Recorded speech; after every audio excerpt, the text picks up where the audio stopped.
Esprit tout cette puissant. Everybody listen to me. Créateur de toutes choses et de tout esprit. À toi les gloires et les honneurs, les louanges et les adorations, les puissances et les forces. Oh, lumbe lumbe. Voilà ndeko, nde nazo yebisa biso. Moto na moto, il faut vendre. Il faut d'abord vendre. Moi succès ozanango wana na moi bokonzi wana. Et memayote na ko omona ke na komi champion. Nzambe pe nani bato na yepe basali ne pe nini. Lolendo wana soki na tangeli bato basala lolendo wana bazate. Donc moto akoya kasuka ka akoya bambani pa lokola nzeta okauka. Nous voulons que dans chaque temps bato na bato basala ka makambo moko e markaka bato e markaka mokili. Alors c'est lui qui nous a créé à Zakalokum. Ce qui est l'homme spirituel, l'homme politique, l'homme scientifique, bon vandi wana. On réfléchit na mokili ya nani. Au monde que moto nyonso tango botami na mokili ye ne lokote. Metala lelo nde bo wele la bazamba. Zamba na biso. Les sols et les sous-sols appartiennent à l'État. C'est parce que même l'État toye kokuta nyonso ba tchela biso. Mais oya tcheli biso biloko wana. C'est celui-là que nous croyons que c'est lui notre créateur. Ndeto lobaka na ye merci. Merci. Mais ni netindaka yo. Parce qu'au tangi, au sali philosophie, au sali boye, allez, au vendre un jour, vendre sabat, que les hommes de Dieu, Dieu n'existe pas. Le lendwa ni wana. Nde lo na liana tu na yobi, sala salo bandi wana. Hein? Po tangi mingi, okenda ki Belgique, okenda ki, bamboka nyuso okenda wana, yo mutokelango. Omoni ke oyana mokili me vide. Ne l'autre côté, le tout aux yeux. Et même les scientifiques, vous créez une option scientifique à l'aide de biloko bokuti sur la terre. Donc, science nous se bimi à l'aide de biloko tokuti sur la terre. Histoire azawana à cause de makambo na mokili. Géographie à cause de biloko elombe a na mokili. Droit ndenge moko. Médecine ndenge pharmacie. Zoologie, botanique, pédagogie. Nous avons la technologie, l'élo, on a matière. C'est que tout est mokil. C'est sa prise de définition, ce qui fait que même tant que moutazo zonga na option tozo benga liwa, moutazo zonga me vide. Ata se atonga ki bandako nezotika la wana mokil. Nyonso wana le monde spirituel très élevé, ils ont linga été yabiso emi mabiso na raisonnement songolo to miyeba poto sala na mabete. Bande konangai. To sala na mabete. To sala na mabete. Alors les loyo conseil nangé ezalaki to ezali sur pourquoi cette guerre inutile. Et nani a créé yango entre partis spirituels, politiques et scientifiques. Voici cette guerre n'a pas fait nango na ba résultat. L'église est apolitique. L'État laïque.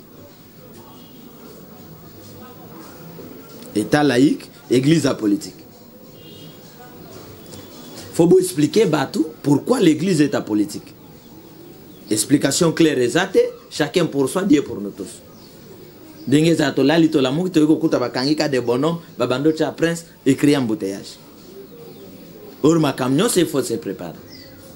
Il faut expliquer les gens pourquoi on dit l'église est apolitique.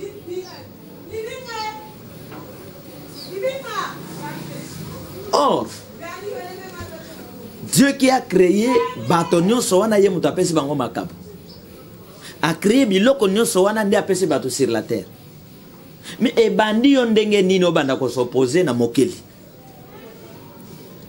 Or le premier plan sur la terre c'est le plan spirituel. Okoboya ngo ndenge nini. C'est-à-dire même le spirituel azana place na ye na science.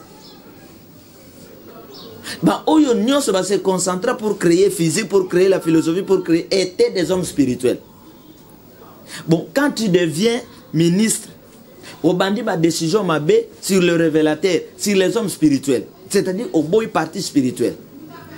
Or, le spirituel, la politique et la science forment les corps de l'homme. Dans l'homme, il y a l'esprit, dans l'homme, il y a le corps qui est la politique, et dans l'homme, il y a l'intelligence qui est la science. Bon, ceux qui ont mutua politique, au boy batamolim, c'est-à-dire au longoli âme, au longoli parti spirituel, nous autres éthiques à la nine, et bébé. Ceux qui mutamolim au boy batua politique, au sein d'esprit, n'a eu mon longoli nous autres, esprit sans corps, rien. Ceux qui paient mutamolim mutua politique au boy science, mais politique au vivre était, c'est-à-dire que chaque plan, ils allaient aider à plan moussous.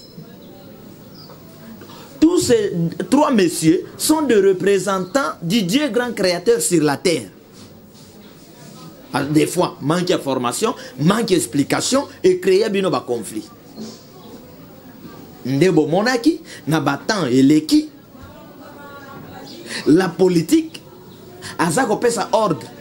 Nabajan naye, bo kota na église, bo boaka boy, bo sala boy, bo sala boy. Ba oyo bazako le kabisika boy bo finga boy. Or la politique, le spirituel, la science sont des partenaires. Tous ces gens sont pour le développement, il y a parti à Mabele Nabango et pour la gloire de Dieu. Les hommes spirituels, politiques, scientifiques, bazali na beta nyons et bisika nyons bato bazo botam. Napesayo Moussala, il y a l'homme spirituel.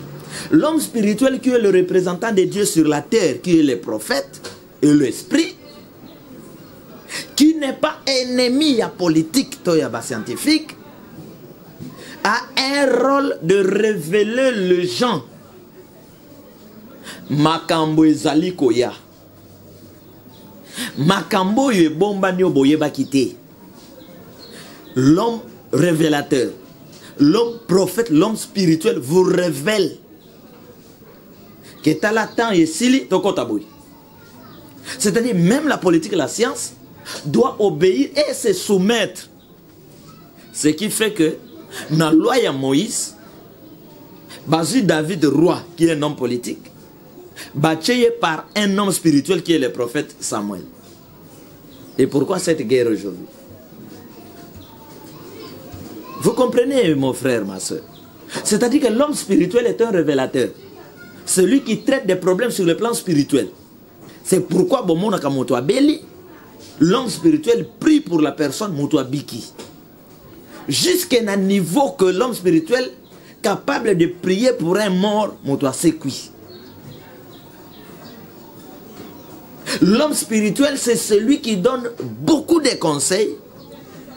Et quand on va dans autre en pratique, et ça qu'on produire paix na Katiambo. L'homme spirituel, son message est d'aller attaquer le conflit pour que Batoba comme un moutomoko. Pour que Batoba vivre ensemble. Pour que respect et quota. Est-ce que cet homme n'est pas utile? Vous allez d'abord réfléchir.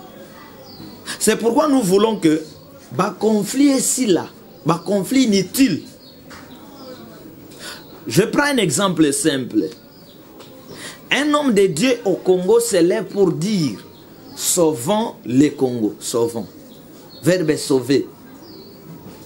Sauvons les Congo. Congo et Bika. Quand un homme spirituel dit sauvons les Congo, Kriwana est spirituel, politique et scientifique.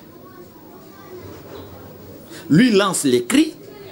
La politique qui a les moyens, il y a met les moyens en jeu pour sécuriser la nation. La science qui invente le médicament, Babylone Kwakolia invente. Où est place de conflit? Où est le problème? Sauvons le Congo. L'homme d'évangile vient, il dit Congo tout puissant. Nous devons travailler pour un Congo tout puissant. C'est spirituel, politique et scientifique. L'homme spirituel il dit ba Belge bozomo na bazo nyoko la biso un jour bakokende tokozo indépendance. Où est le problème de l'homme spirituel? L'homme spirituel dit à un roi kokende bitumba te parce que ce qui oke bitumba bako bomayo. C'est Michel l'homme spirituel qui dit nakab. L'homme politique inconscient qui ne connaît rien, il arrête l'homme spirituel. Égypte à l'époque, c'est l'homme spirituel qui débloque la situation. Bien-aimé dans le Seigneur, chaque fois que les instruments politiques et scientifiques vont influencer ma baie pour créer des conflits de guerre avec les hommes spirituels, ils ont des avantages à Bokonzinabino. Puis ils ont blocage dans le sous-développement dans Bokanabino. Parce que les hommes spirituels ne sont pas vos ennemis. L'homme spirituel, Dieu lui a donné angle kakaya vérité. Angle à vérité. Ça vous devez retenir. Vous devez retenir que celui qui est en face de moi, les Kabonaye Yangoy. C'est-à-dire, si tu es professeur à l'université, voisin à Yazali maçon ou ingénieur, yo kopé sa cour, opesi batomayel, ya kotongela yo ndak oyo yo kolala. C'est-à-dire, on se complète sur la vie. Mon message, j'adresse ça à un homme spirituel, politique, scientifique. Oyo a des fois, ba service et renseignement, bakoki koye la koche la bino na ban un message, accusation d'un homme spirituel, d'un révélateur, bozui yango na mesa. Mbala mongo to laksa ki pomba que moi je suis en air, moi je suis birodé, il faut te démontrer. Non. Vanda o étudier dossier et tu poses des questions à Batbaye au fond. Qu'est-ce que cet homme a fait comme a fait Pilate, qui était un homme politique aussi? Il a fait quoi? Oh, te ateaki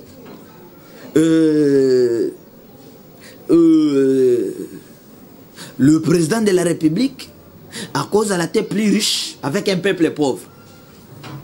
Oh, Tozo Kangaye parce qu'il a dit ça? Oh oui. Oh, atteinte au chef de l'État. L'homme politique, il y a service et renseignement, police, tout consort, vanda otunaye. Est-ce qu'un pays, il faut que le président soit la plus riche avec un peuple pauvre, ou bien biso bakonzi? Il faut que la riche avec un peuple pauvre. Est-ce que tata moko kondi mananda qui est le plus riche, banane, bazobela kwa shekor? Soki ko kanga bato komi bakawana, alors moi je démissionne. Ce qui fait que lorsque les temps de Pilate, les pharisiens ont influencé diaboliquement la politique, pour n'arrêter l'homme spirituel qui est Christ, spirituellement, il y a eu l'intervention. Oyoye ko révélé moi c'est à Pilate que attention na dossier au kokotate. Kokotate. Mboke tonga makaka te un aspect politique. Non.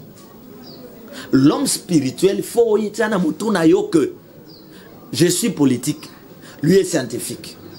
Mais l'homme spirituel, Dieu lui a confié une mission d'éclairer, de prophétiser, d'annoncer un message, dire, qui peut penser les gens bapota, mais bapota est kauka, de sauver. Donc, ils sont là pour sauver, pour éclairer, pour la vérité. Ce qui que les prophètes sont là pour la vérité. Alors, deuxième option, vous supporter cette vérité. Parce que les prophètes ne travaillent pas pour se plier sa bâton, mais ils travaillent dans la recommandation spirituelle pour sauver les gens sur la terre. Pour sauver les gens. C'est ce que Dieu a confié dans l'homme spirituel qui est le prophète. Et dans l'homme politique, Dieu confie l'organisation, les moyens, la gérance, l'espace y a ma belé. Il dit à l'homme politique, na pesio mabele, mai, zamb, nyons, pour qu'on trouve physiquement vie, il y a des citoyens. Alors Dieu permet qu'il y ait des gouverneurs, qu'il y ait des ministres, des présidents, des députés, des services nions, police armée, pour protéger la nation, donner à boire, à manger, éducation, na mutu nions. Le message spirituel, ils ont pour na mutu nions. Gérance politique, ils ont pour na mutu nions. Maintenant, si l'homme spirituel qui est clair, partenaire dans l'homme politique, où il y a ça qu'on servir, qu'on protéger, qu'on organiser, Batomi Bale Bayokani, Mboke comme un niveau ni. Mboke comme un niveau ni. Et qu'est-ce qui fait que il y a guerre, il y a conflit entre les hommes spirituels, Nabino Batamanduki, la politique. Quand la politique agresse l'homme spirituel, tu agresses Dieu.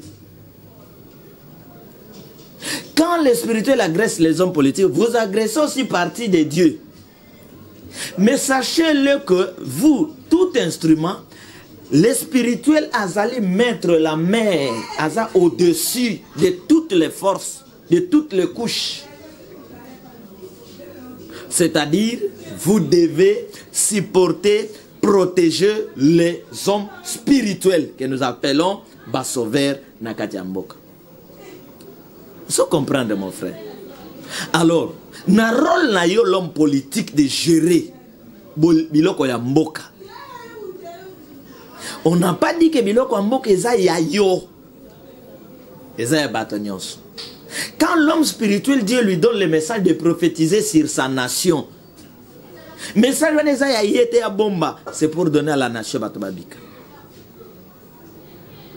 Alors, Yoko ya na mokili na rôle ba peso lobi na olaksa bango ngande gouverneur na bango bako sentir oh bazui muto ba cheye a jouer rôle ya kopesa bato courant et otindela bato mai muto na komi pomba ya bato et ça rôle oyo pour un temps ekosila oza serviteurs sur la terre, nous sommes des serviteurs.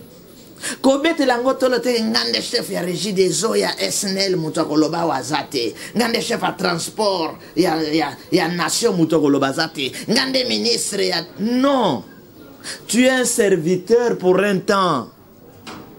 Il y a un maître supérieur, il y a l'équipe à commandant suprême Nyon Mokil, c'est le Dieu grand créateur. C'est lui qui réduit les gens et qui élève les gens. C'est lui qui sécurise Batou. Vous comprenez? Alors quand vous attaquez, vous privez la vie na bato mosusu parce que ba pesi rôle ya ko jouer na likabona yo oyo nzamba pesa yo obimelango ki pomba, tu rencontreras Dieu na nzela na yo oyo akobeta yo. Oyo akobeta yo. Vous comprenez? Alors inconscience, na orgueil, na manque de formation. Ce qui moutoye sur la terre devient général, à l'église a voyé bah sentir. Sentir ni. Hein? Rentrez, lisez les Écritures. Boke ne kotanga bisika oyo. Un général, Yamakasi lokola naman, qui rencontre une maladie, mais pour Abika, il doit rencontrer l'homme spirituel. Un pays local, l'Égypte, grande puissance à l'époque avec Pharaon. Oh, mais pour gagner il faut intervention d'un homme spirituel qu'on appelle Joseph. Alors, dans un pays, quand vous négligez l'angle spirituel et le révélateur, les hommes spirituels, je ne parle pas de religieux, alors il faut mariage. Il faut que le département se soumettre devant les hommes spirituels. Il faut que chaque instrument na domaine a travaillé pour la gloire de Dieu pour servir la nation. Voilà aspect spirituel politique. Et nous restons avec le plan scientifique. L'homme scientifique, Dieu lui donne l'intelligence. Même si tu es spirituel, même si tu es politique pour gérer, mais l'intelligence, il y a créer biloko ko permettre yo o sécuriser mabele na yo, o lia o traiter santé na yo, o mi battre la physiquement. Il faut notre intervention, bah inventeur, bah scientifique. Alors, et c'est l'intelligence de créer. Mais pour que le département non soit fonctionner, il faut vivre ensemble. Il faut que la politique mette les moyens pour que votre science ait évolué et mata. Il faut considérer l'aspect spirituel. Or, chez nous, il y a la guerre. Quand un homme spirituel vient dans l'hôpital, il demande calmement à médecin, dans l'hôpital, je voulais prier pour un malade. Réponse est la simple que bondela ko gangate, bondela nase. Et ça la côte que ça t'a visité, bolongba, bino pena pas prière, vous exagérez. Non, monsieur. Non, monsieur le médecin infirmier. Tu traites mes aspects à guérison, c'est Dieu. Comment vous traitez à battre koufa?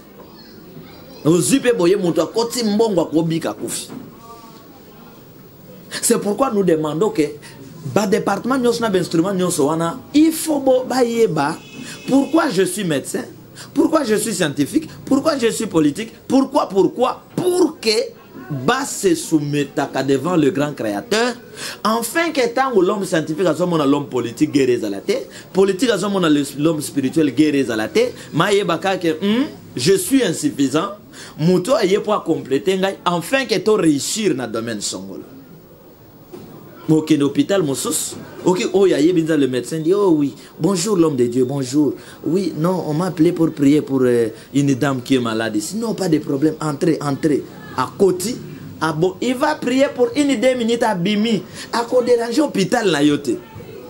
Mais souvent, ils allaient bateau, oh, dévia le spirituel sur la terre, bassa genou yaka devant Babikeko, devant Molili, qui ont créé eux-mêmes conflit avec les hommes du fait, les hommes de Dieu. Or, il n'y a pas guerre. Il n'y a pas guerre. Parce qu'un seul pays dénominateur commun, le Congo, Cameroun, tout consort. Alors, lorsque vous créez des tensions, vous brûlez na kati mboka. Oh, bato na église, ba yo kanate na bata politique ba yo kanate na bato boy. Et créer un retard sur le plan spirituel, politique et scientifique. C'est ça les moyens que les développés ont créés, ont mis à disposition pour se développer. Bambriaka bango, nabiloko inutile, batona babaloka kesikamoko et évolue et avance. Baza ou avancer, baza ou évoluer. Donc, quand les hommes politiques n'acceptent pas le message spirituel du temps, Bogotan en dehors y attend. Et quand les politiques n'acceptent pas les scientifiques, beaucoup d'alatés ont un instrument oyo et qu'on peut savoir nos moyens pour vivre. Et ce qui fait que politique, parce qu'il a l'argent, il y a mboka, alors il coince les scientifique, il coince les politique, parce que lui a l'argent, parce que lui a mandouk. Donc à des fois, le département va fonctionner. Même si tu es politique, on te donne la responsabilité de sécuriser la ville. Na mandouk inayo. C'est-à-dire que policier wanaza ya yote pas député, pas ministre. Policier wanaza policier na ya homme spirituel, na ya homme scientifique. Vous comprenez? Et le message spirituel que le monde spirituel nous donne, Esaïe n'était pas prophète. De Esaïe, Ézéchiel 33, Zali Kobeta l'isolé à sentinelle. Dès que sentinelle a les messages de n'importe qui, il le donne. Vous comprenez tous? Pâté et Esprit Saint grand créateur. Ceux qui beaucoup persister dans un conflit inutile, beaucoup à l'arrêter. Il y a vie.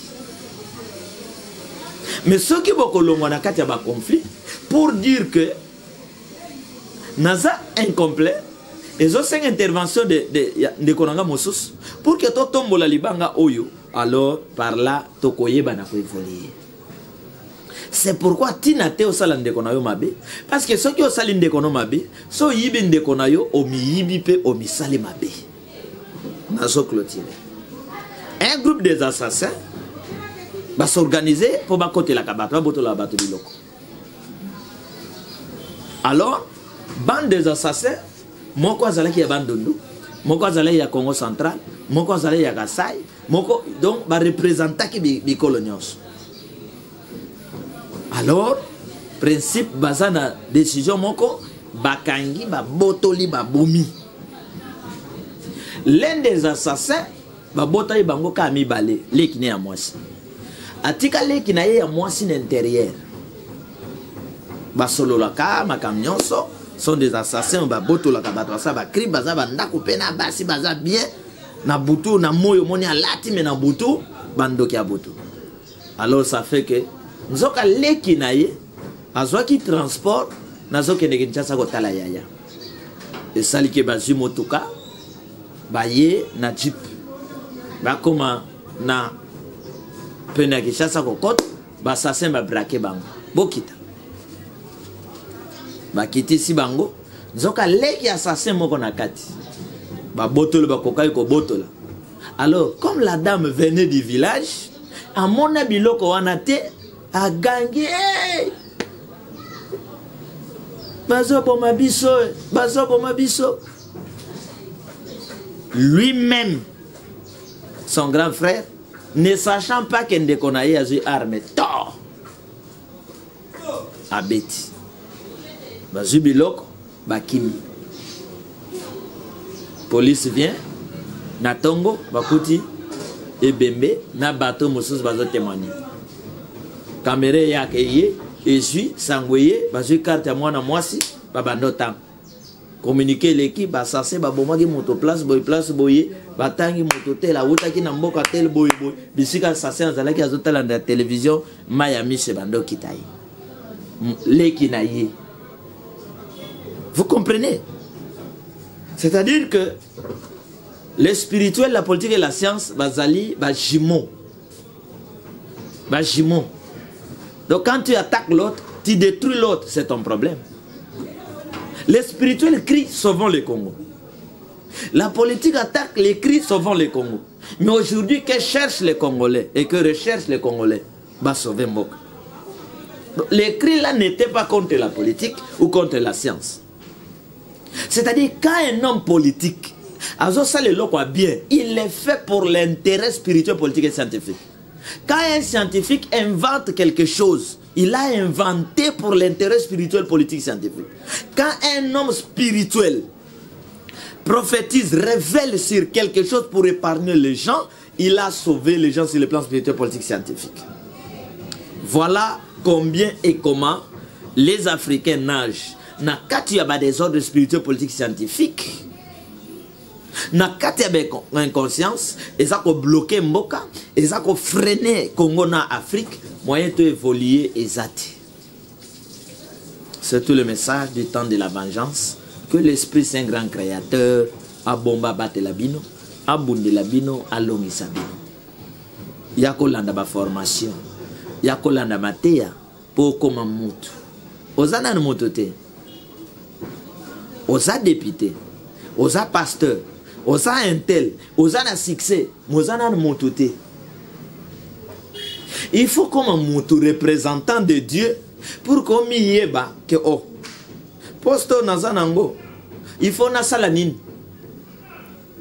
Que le bon Dieu, le Dieu de vengeance, vous bénisse. Esprit tout cet puissant. Everybody listen to me. Créateur de toutes choses et de tout esprit. À toi les gloires et les honneurs, les louanges et les adorations, les puissances et les forces. Oh, Lumbe Lumbe. Oh, Ezali prophétie. Il y a tant de vengeance. Tosa mongongo na nzambe mokili. Tosa mongongo na nzambe. Boyoka message. Il y a tant de la fin. Paye à débit à temps. Pona bato mabe tika koboma baninga pe bato malamu tika lolendo ya pamba tika lolendo ya oyo nde moto tika kipomba ya pamba oyo nde mai totikaki pomba ya mpamba oyo nde mopepe esangani basila kosuka ekomi molunge yango tobengi lumbe mwete réchauffement climatique au Congo.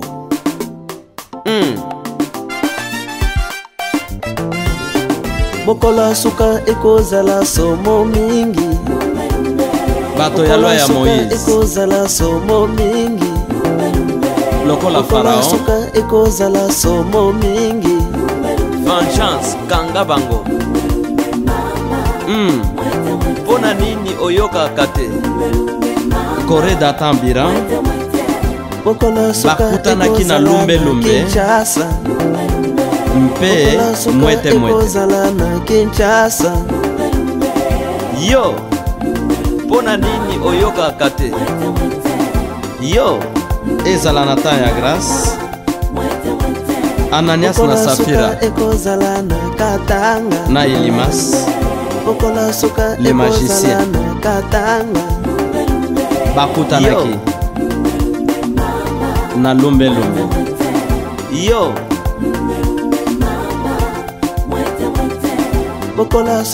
awa mpe na vengeance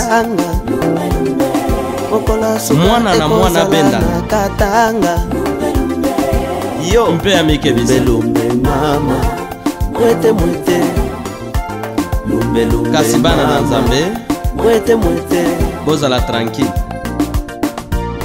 boza na problème na moto te bokola suka ekozala na Afrika bokola suka ekozala na Europa bokola suka ekozala na Amerika lokola oboyaki conseil yo bunda sikoyo bunda na moto na mai yo mpe na mopepe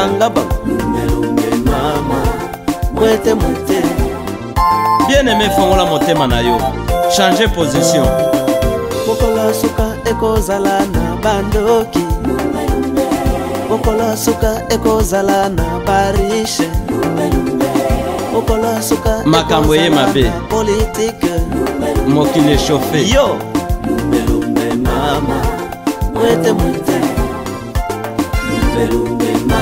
merci éternel yo merci mon père merci esprit tout cette puissant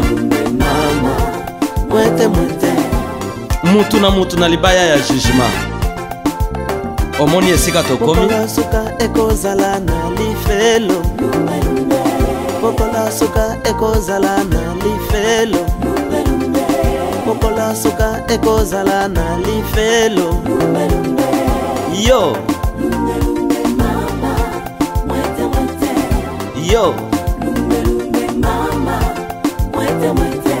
bokola suka ekozala na église bokola suka ekozala na église armée à justice ekozala na église esi ekiti yo à mettre fin na makambo nyonso tuna bango venger bango juger bango les jours vengeance kanga bango de l'éternel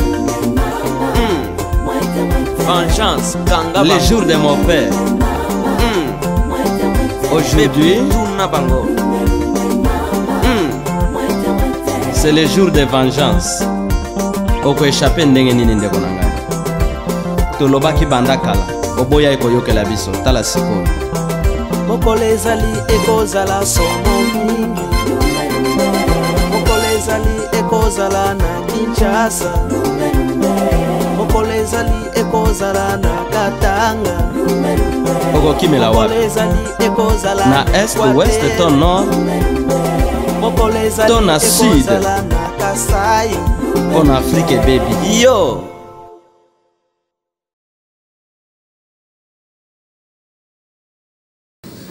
Voilà ndeko nde nazo yebisa biso moto na moto il faut ovanda, il faut d'abord ovanda. Moi succès oza nango wana na moi bokonzi wana emema yo te na ko omona ke na komi champion nzambe pe nani bato na ye pe basali ne pe nini lolendo wana soki natangeli yo bato basala lolendo wana bazate to moto akweya kasuka ka akweya bambani pa lokola nzeta okauka. Nous voulons que na chaque temps bato na bato basala ka makambo moko e markaka bato e markaka mokili. Alors c'est lui qui nous a créé à Zakalokum. Ce qui est l'homme spirituel, l'homme politique, l'homme scientifique, bo vandi wana. O réfléchir na mokili ya nani. Au monde que moto nyonso tango botami na mokili ye ne lokote. Metala lelo nde bo wele la bazamba. Zamba na biso. Les sols et les sous-sols appartiennent à l'État. C'est parce que même l'État toye kokuta nyonso ba tchela biso. Mais oya tcheli biso biloko wana. C'est celui-là que nous croyons que c'est lui notre créateur. Ndeto lobaka ye merci. Merci. Mais nini etindaka yo. Parce qu'au tangi, au sali philosophie, au sali boye, allez, au vendre un jour, vendre ça va que les hommes de Dieu, Dieu n'existe pas. Le lendo ni wana. De lo na liana tuna yobi sala salo bandi wana. Hein? Pour tangi mingi, au kenda ki Belgique, au kenda ki bamboka nyuso kenda wana. Yo mutokelango. Au monike, oyana mokili me vide. Ne l'autre côté, le tout aux yeux. Et même les scientifiques, pour créer une option scientifique à l'aide de biloko bokuti sur la terre. Donc science nous se bimi à l'aide de biloko tokuti sur la terre. Histoire azawana à cause de makambo na mokili. Géographie à cause de biloko elombe achana mokili. Droit ndenge moko. Médecine ndenge pharmacie. Zoologie, botanique, pédagogie. Nous avons la technologie, l'élo, bazo sala on a ba matière wab. C'est que to kutina mokil. To oyaki ne logote. C'est sa prise de définition, ce qui fait que même tant que moutazo zonga na option tozo benga liwa, moutazo zonga me vide. Ata se atonga ki bandako nezotika la wana mokil. Nyonso wana les mondes spirituels très élevé, ils ont linga été yabiso et mi mabiso na raisonnement songolo to mi yeba poto sala na mabete. Eh bande konangai. To sala na mabete. To sala na mabete. Alors les loyo conseil nangeza laki to ezali sur pourquoi cette guerre inutile. Et nani a créé yango entre partis spirituels, politiques et scientifiques. Voici cette guerre n'a pas fait nango na ba résultat. L'église est apolitique. L'État laïque. État laïque, église apolitique. Il faut expliquer Batou pourquoi l'église est apolitique. Explication claire et exacte, chacun pour soi, Dieu pour nous tous. Dengue zato lali to la mouki to yoko kuta bakangika de bonhomme, babando cha prince, écrit embouteillage. Or ma camion, il faut se préparer. Il faut expliquer les gens pourquoi on dit l'église est apolitique.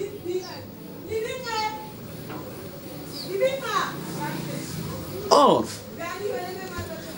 Dieu qui a créé Batonio Soana Yemutapesi Bango Makabu a créé Biloko Nyo Soana Nde Apesi Bato sur la terre. Mais e bandi yondenge nino banda ko s'opposer na mokeli. Or le premier plan sur la terre c'est le plan spirituel. Okobo yango ndenge ni. C'est-à-dire même le spirituel azana place na ye na science. Bah, oyo nyonso va se concentrer pour créer physique, pour créer la philosophie, pour créer étaient des hommes spirituels. Bon, quand tu deviens ministre, au bandit ma décision m'a sur le révélateur, sur les hommes spirituels, c'est-à-dire au boy parti spirituel. Or, le spirituel, la politique et la science forment les corps de l'homme. Dans l'homme, il y a l'esprit, dans l'homme, il y a le corps qui est la politique, et dans l'homme, il y a l'intelligence qui est la science. Bon, ce qui est la politique, au boy batamolim, c'est-à-dire au longoli âme, au longoli parti spirituel, nous autres éthiques à la nine, et bim. Ce qui est molim au boy batamolim politique, au sein l'esprit, n'a eu mon longoli nous autres, esprit sans corps, rien. Ce qui peut motamolim politique au boy science, mais politique au vivre, c'est-à-dire que chaque plan, ils allaient aider à plan moussous. Tous ces trois messieurs sont des représentants du Dieu grand créateur sur la terre. Des fois, manque de formation, manque d'explication et créer un conflit. Ndebo monaki, nabatan et leki. La politique, azako pesa ordre. Nabajan naye, bo kota na église, bo boaka boy, bo sala boy, bo sala boy. Ba oyo bazako le kabisika boy bo finga boy. Or la politique, le spirituel, la science sont des partenaires.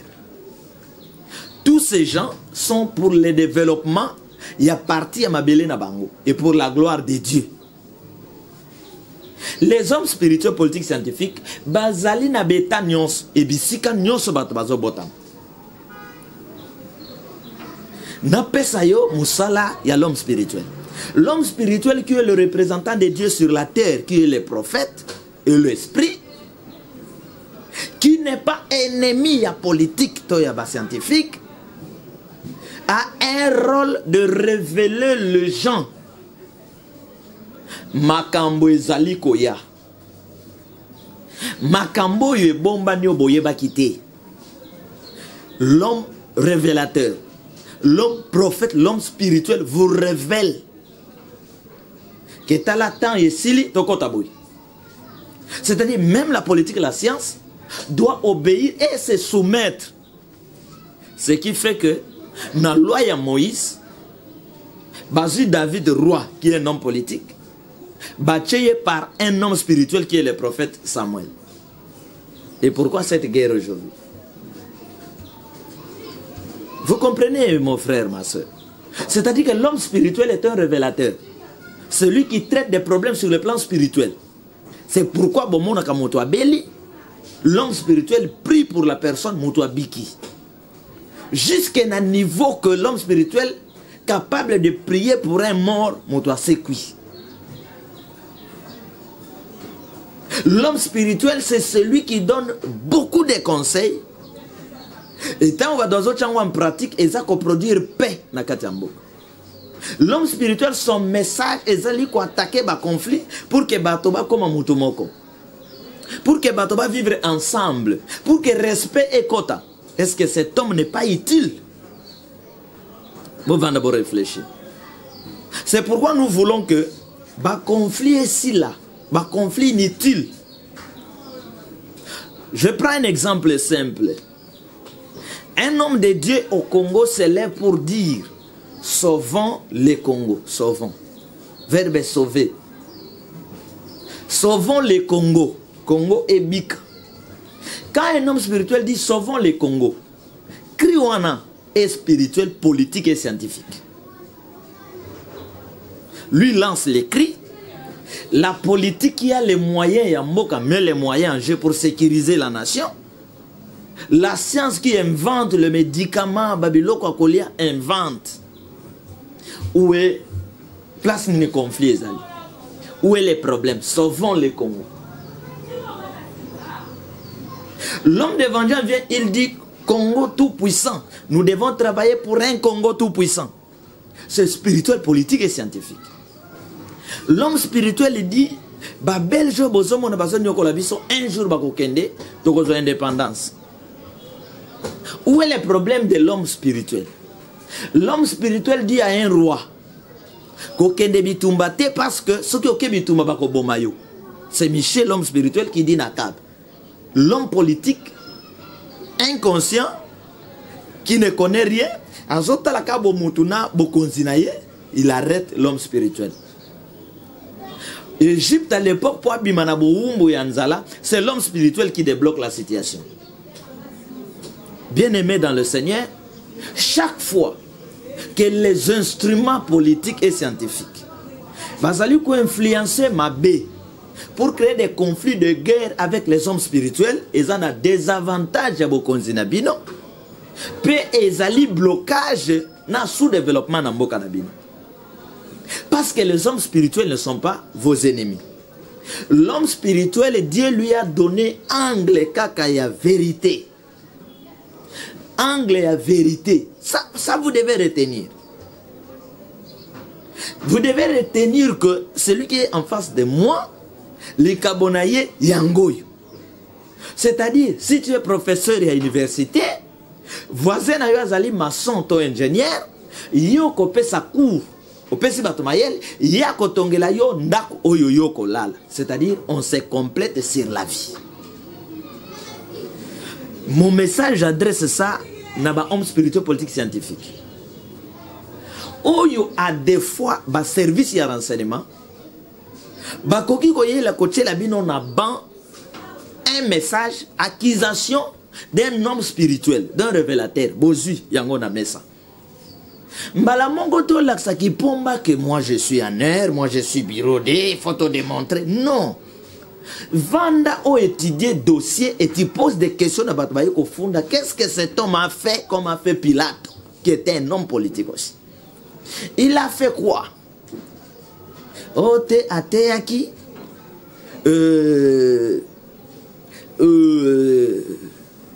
Le président de la République, à cause de la tête plus riche, avec un peuple pauvre. Oh, Tozo Kangaye parce qu'il a dit ça? Oh oui. Oh, atteinte au chef de l'État. L'homme politique, il y a service et renseignement, police, tout consort, vanda otunaye. Est-ce qu'un pays, il faut que le président soit la plus riche avec un peuple pauvre, ou bien biso bakonzi? Il faut que la riche avec un peuple pauvre? Est-ce que tata moko kondi mananda ko ki le plus riche banane bazobela kwa shekor? Soki ko kanga bato komi bakawana, alors moi je démissionne. Ce qui fait que lorsque les temps des Pilates, les pharisiens ont influencé diaboliquement la politique, pour n'arrêter l'homme spirituel qui est Christ, spirituellement, il y a eu l'intervention. Oyoye ko révélé moi c'est à Pilate que attention na dossier au kokotate. Kokotate. Mboke tonga makaka ten aspect politique. Non. L'homme spirituel faut y tana mutuna yo que je suis politique, lui est scientifique. Mais l'homme spirituel, Dieu lui a confié une mission d'éclairer, de prophétiser, d'annoncer un message, dire qui peut penser les gens bapota, mais bapota est kauka, de sauver. Donc, ils sont là pour sauver, pour éclairer, pour la vérité. Ce qui veut que les prophètes sont là pour la vérité. Alors, deuxième option, vous supporter cette vérité, parce que les prophètes ne travaillent pas pour s'appeler sa bâton, mais ils travaillent dans la recommandation spirituelle pour sauver les gens sur la terre. Pour sauver les gens. C'est ce que Dieu a confié dans l'homme spirituel qui est le prophète. Et dans l'homme politique, Dieu confie l'organisation, les moyens, la gérance. L'espace y a ma belé, il dit à l'homme politique, na pesio ma belé, maï, zamb, nyons, pour qu'on trouve physiquement vie, il y a des citoyens. Alors Dieu permet qu'il y ait des gouverneurs, qu'il y ait des ministres, des présidents, des députés, des services nyons, police armée, pour protéger la nation, Kobundelamboka, donner à boire, à manger, éducation, na moutounions. Le message spirituel, et ça pour na moutounions, Gérance politique, et ça peut prendre montagnon. Maintenant, si l'homme spirituel qui est clair, partenaire dans l'homme politique, où il y a ça qu'on servir, qu'on protéger, qu'on organiser, Batomi Bale Bayokani, Mboke comme un niveau. Mboke comme un niveau. Et qu'est-ce qui fait que il y a guerre, il y a conflit entre les hommes spirituels, Nabino Batamanduki, la politique. Quand la politique agresse l'homme spirituel, tu agresses Dieu. Quand les spirituels agressent les hommes politiques, vous agressez aussi partie de Dieu. Mais sachez-le que vous, tout instrument, les spirituels allaient mettre la main au-dessus de toutes les forces, de toutes les couches. C'est-à-dire, vous devez supporter, protéger les hommes spirituels que nous appelons Basover Nakatiamboka. Vous comprenez, mon frère? Alors, na rôle na yo l'homme politique de gérer biloko ya mboka. On n'a pas dit que biloko ya mboka eza ya yo. Eza ya batonyos. Quand l'homme spirituel, Dieu lui donne le message de prophétiser sur sa nation. Message eza ya yete ya bomba, c'est pour donner à la nation batobabika. Alors, yoko ya na mokili na rôle ba peso lobi na olaksa bango ngande gouverneur na bango bako sentir oh bazu muto ba cheye a jouer rôle ya kopesa bato courant et otinde la bato mai muto na komi pomba ya bato et ça rôle oyo pour un temps ekosila aux serviteurs sur la terre nous sommes des serviteurs. Kobete lango tolote ngande chef ya régie des eaux ya SNL mutokoloba wazate ngande chef à transport ya nation mutokoloba zate ngande ministre ya non, tu es un serviteur pour un temps. Il y a un maître supérieur, il y a l'équipe commandant suprême nyonso ya mokili, c'est le Dieu grand créateur. C'est lui qui réduit les gens et qui élève les gens. C'est lui qui sécurise bateau. Vous comprenez? Alors quand vous attaquez, vous privez la vie na bato mosusu parce que bapé sur rôle ya ko jouer na likabona yo oyo nzamba pesa yo obimelango ki pomba, tu rencontreras Dieu na nzela na yo oyo akobeta yo. Oyo akobeta yo. Vous comprenez? Alors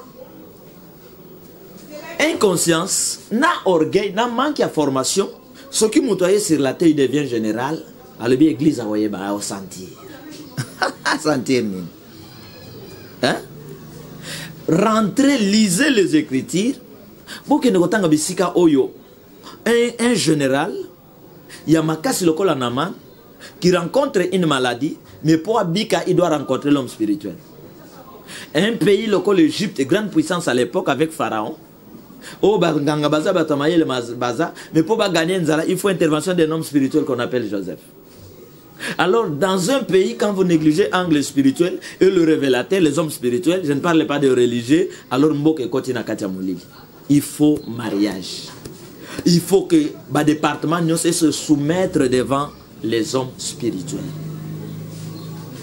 Il faut que chaque instrument dans le domaine a travaillé pour la gloire de Dieu pour servir la nation. Voilà l'aspect spirituel politique. Et nous restons avec le plan scientifique. L'homme scientifique, Dieu lui donne l'intelligence. Même si tu es spirituel, même si tu es politique pour gérer, mais l'intelligence, il y a créer biloko, il faut permettre de sécuriser ma belle na yo, au traiter santé na yo, au mi battre la physiquement. Il faut notre intervention, bah inventeur, bah scientifique. Alors, c'est l'intelligence de créer. Mais pour que le département ne soit fonctionner, il faut bah vivre ensemble. Il faut que la politique mette les moyens pour que votre science ait évolué et mata. Beaucoup m'appellent à ma coquille à dominer Batomosus. Il faut considérer l'aspect spirituel. Or, chez nous, il y a la guerre. Quand un homme spirituel vient dans l'hôpital, il demande calmement à un médecin, dans l'hôpital, je voulais prier pour un malade. Réponse cause la simple que bondela ko gangate, bondela nase. Et ça la côté que ça t'a visité, bolongwa, bino pena ba prière, vous exagérez. Non, monsieur. Non, monsieur le médecin infirmier. Tu traites mes aspects à guérison, c'est Dieu. Comment vous traitez à battre koufa?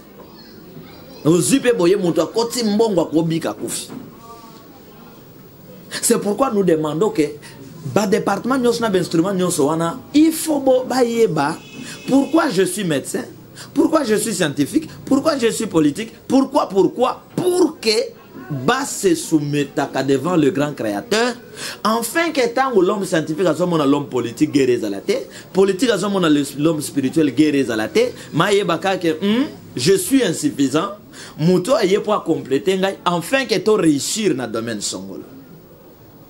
Ok, l'hôpital, ok, oh, le médecin dit, oh oui, bonjour l'homme de Dieu, bonjour. Oui, non, on m'a appelé pour prier pour une dame qui est malade ici. Non, pas de problème, entrez. À côté, il va prier pour 1 ou 2 minutes à Bimi, à côté de l'hôpital. Mais souvent, ils allaient bateau, dévier le spirituel sur la terre. Bassa genou yaka devant Babikeko, devant Molili, qui ont créé eux-mêmes conflit avec les hommes du fait, les hommes de Dieu. Or, il n'y a pas guerre. Il n'y a pas guerre. Parce qu'un seul pays, dénominateur commun, le Congo, Cameroun, tout consort. Alors, lorsque vous créez des tensions, vous brûlez na kati ya mboka. Oh, bato na église, ba yo kanate na bata politique, ba yo kanate na bato boy. Et créer un retard sur le plan spirituel, politique et scientifique. C'est ça les moyens que les développés ont créés, ont mis à disposition pour se développer. Bambriaka bango, nabiloko inutile, batona babaloka kesika moko et évolue et avance. Baza ou avancer, baza ou évoluer. Donc, quand les hommes politiques n'acceptent pas le message spirituel du temps, Bogotan dehors y attend. Et quand les politiques n'acceptent pas les scientifiques, beaucoup d'alatés ont un instrument, oyo, et qu'on peut savoir nos moyens pour vivre. Et ce qui fait que politique, parce qu'il a l'argent, il y a mboka, alors il coince les scientifiques, il coince les politique, parce que lui a l'argent, parce que lui a mandouk. Donc à des fois, le département va fonctionner. Même si tu es politique, on te donne la responsabilité de sécuriser la ville. Na mandouk inayo. C'est-à-dire que policier wanaza ya yote pas député, pas ministre. Policier wanaza policier na ya homme spirituel, na ya homme scientifique. Vous comprenez? Et les messages spirituels que le monde spirituel nous donne, Esaïe n'était pas prophète. Nde Esaïe, Ézéchiel 33, Zali Kobeta l'isolo ya sentinelle. Dès que sentinelle a les messages de n'importe qui, il les donne. Vous comprenez tous? Pâté et Esprit Saint grand créateur. Ceux qui beaucoup persister dans un conflit inutile, beaucoup zala nareta, il y a vie. Mais ceux qui beaucoup longo na kati ya conflit, pour dire que naza incomplet, ils ont 5 interventions de konanga mosus pour que to tombo la libanga oyo, alors par là tokoyeba na ko évoluer. C'est pourquoi Tinate au salon de Konayo Mabe. Parce que ceux qui ont salin de Kono Mabe, sont yibin de Konayo, omi yibipe, omi sali Mabe. Nazo clôturer. Un groupe des assassins va s'organiser pour côté la kabata, boto la bateau du loco. Alors, bande des assassins, moko azala qui a bandundu, moko azala ya Congo central, moko azala ya Kasai, moko donc va représenter qui bi colonios. Alors, principe basana décision moko bakangi ba botoli ba bomi. L'un des assassins ba botoli bango ka mi balé lekine ya mwasi. Atika lekina ya mwasi l'intérieur. Ba solo la ka makamnyonso sont des assassins ba botola ka ba ça ba cri baza ba ndako pena basi baza bien na butu na moyo moni alati mais na butu bandoki ya butu. Alors ça fait que Nzoka leki na ye, azwa ki transport, nazoke nege nchasa ko tala yaya. E sali ke bazi motoka, ba ye na jeep. Ba koma na pene ya Kinshasa kokota basasin babrake bango bokita bakitisi bango nzoka leki assassin moko na kati babotolo bakokai kobotola.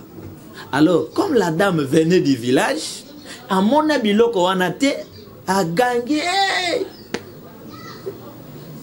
bazo boma biso. Lui-même son grand frère ne sachant pas que Ndekonaye a eu arme tort abeti bazu biloko bakimi. Police vient na tongo bakuti ebembe na bateau mosusu bazo témoigner. Caméra yake ye esui sangoye bazu carte ya mwana mwasi babando tango communiquer l'équipe basase babomaki moto place boye batangi moto tel awutaki na mboka tel boye bisika assassin azalaki azotala na télévision Miami se bando kitaye leki na ye. Vous comprenez? C'est-à-dire que le spirituel, la politique et la science bazali bajimo. Donc quand tu attaques l'autre, tu détruis l'autre, c'est ton problème. Les spirituels crient sauvons le Congo. La politique attaque les cris sauvons le Congo. Mais aujourd'hui, que cherchent les Congolais et que recherchent les Congolais, va sauver Mboka. Les cris là n'étaient pas contre la politique ou contre la science.